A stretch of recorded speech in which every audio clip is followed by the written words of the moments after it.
We are Greenwood Coalition, and we work among a community of people pushed to the margins in Port Hope, Ontario, and the surrounding area. The name Greenwood Coalition represents the idea of new growth, healthy growth. Greenwood Coalition got started in the summer of 2006 at a motel on the edge of Port Hope called the Greenwood Tower Inn. The motel at that time was considered a last stop for a lot of people who had difficulty finding housing. It was relatively inexpensive to stay there. People could kind of squat or crash with somebody else for a while. The conditions were very poor. It was substandard living conditions. When some neighbors reached out to the folks living there and asked what they could do to help out, some of the residents suggested that a meal would be a good thing, a regular weekly meal.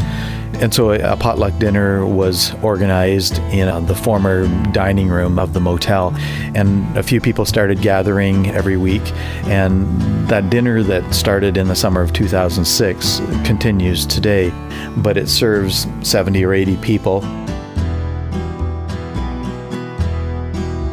The meal is provided by a local church or community group. We have 10 different groups that participate and supply those meals. We have a number of volunteers that help with cleanup and garbage and all that sort of thing. The community dinner that we offer is not like a soup kitchen where someone stands on one side of the table and serves someone on the other side. The way that we do dinner is that we all line up together, we serve ourselves off of a buffet table, and we all sit down and eat together. And we build relationships, we build trust by talking to each other as friends across the table. What we found as we gathered and ate dinner with people each week was that we could learn something about each other, and we found that there were ways that we could help, that we could connect people with services that might be available. Somebody might need a ride somewhere, somebody might need to see a doctor, and we could help put those pieces together in the way that neighbors help neighbors.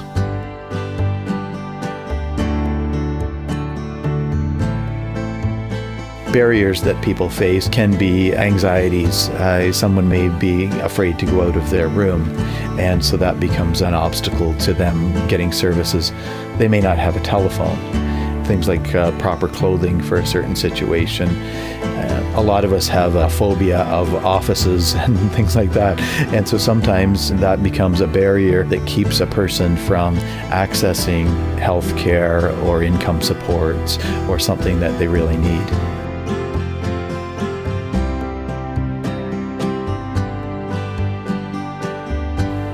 Our role is connecting people. That was where we started, and that's still the essence of what we do today.